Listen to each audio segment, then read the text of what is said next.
I know the playbooks.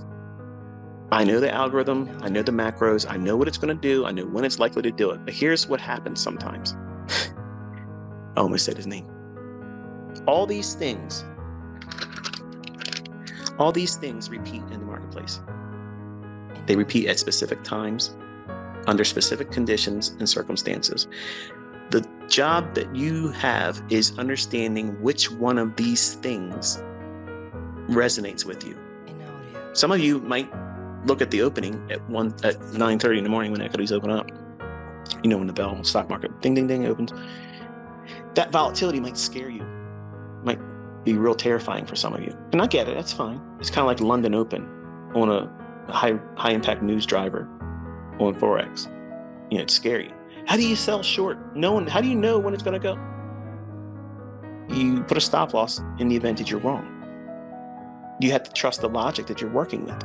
See, when you read folks that are sending me tweets, and you probably see it with other people too, they'll say, how do you know to put your stop loss there? How do you know when to buy that when it's going down? How do you know it's not going to keep going lower? Well, if I knew for a surety that it wasn't likely to go beyond my actual entry point, I would never use a stop loss, would I?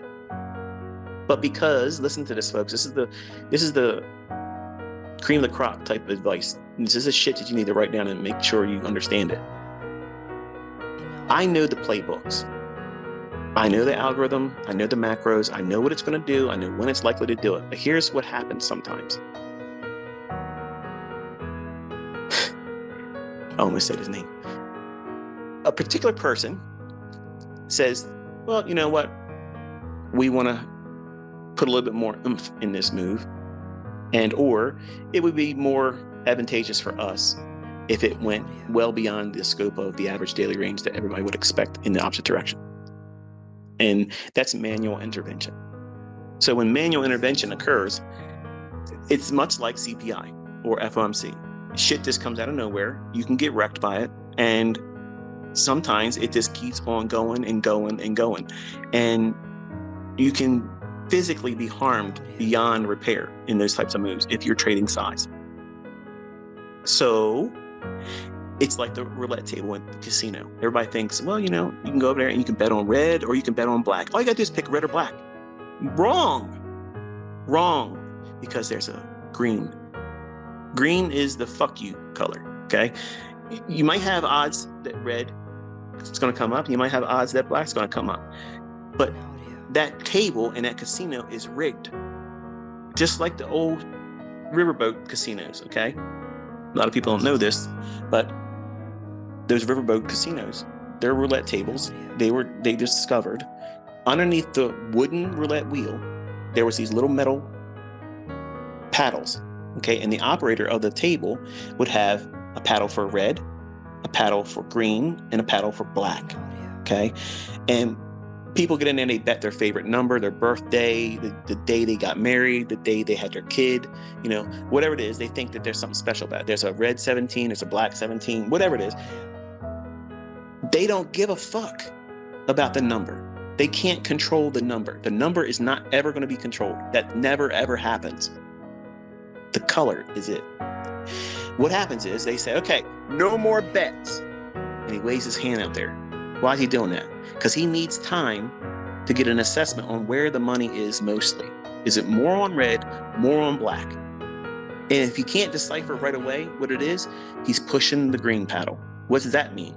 Underneath the wooden wheel, underneath every single one of those little squares that's either colored 17 or 12 or whatever, it's red or black or green comes up, okay? The casino's in business to take money in, but they have to pay out. But they have to do it on a ratio basis. So when the money is being brought in, there has to be the majority for them coming in, and they pay out the minimum. Payout minimum, intake is larger. Over the course of a day, a month, a year, they profit, and people still make money. So the theory is this. If you were going back in time and you were on this riverboat, you could sit there and watch the guy say, okay, no more bets. Look at the stacks of chips on what color. Fuck the numbers. The numbers are the red herring. That's the magician's misdirection. You watch the color. Wherever the bulk of that color is being bet on, that's the fucking color that's not coming up. Now, underneath the wheel, the paddles would come up with magnets. Inside that little white ball, that ball is a magnet. It's polarized. So if that ball is bouncing around like it does, it's only going to settle on a square that will allow it to fall in. Think about how magnets, opposite attract, same repel.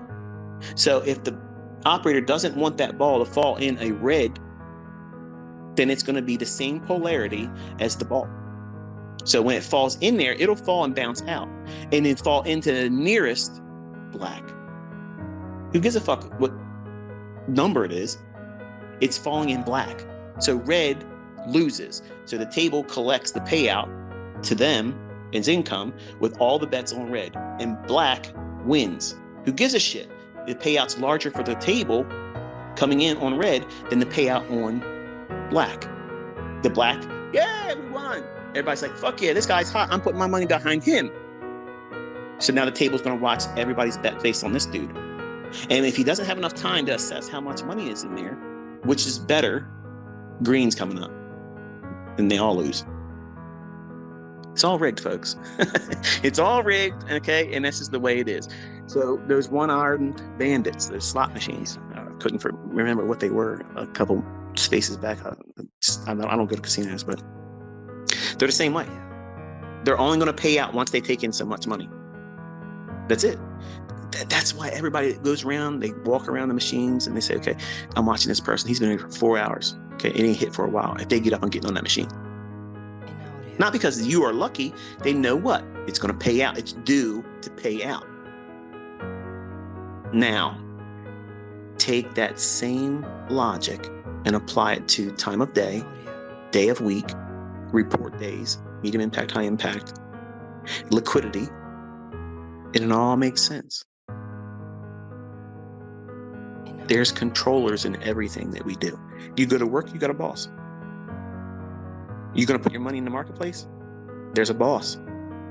That boss has a job. Manipulate the money from your hands into theirs.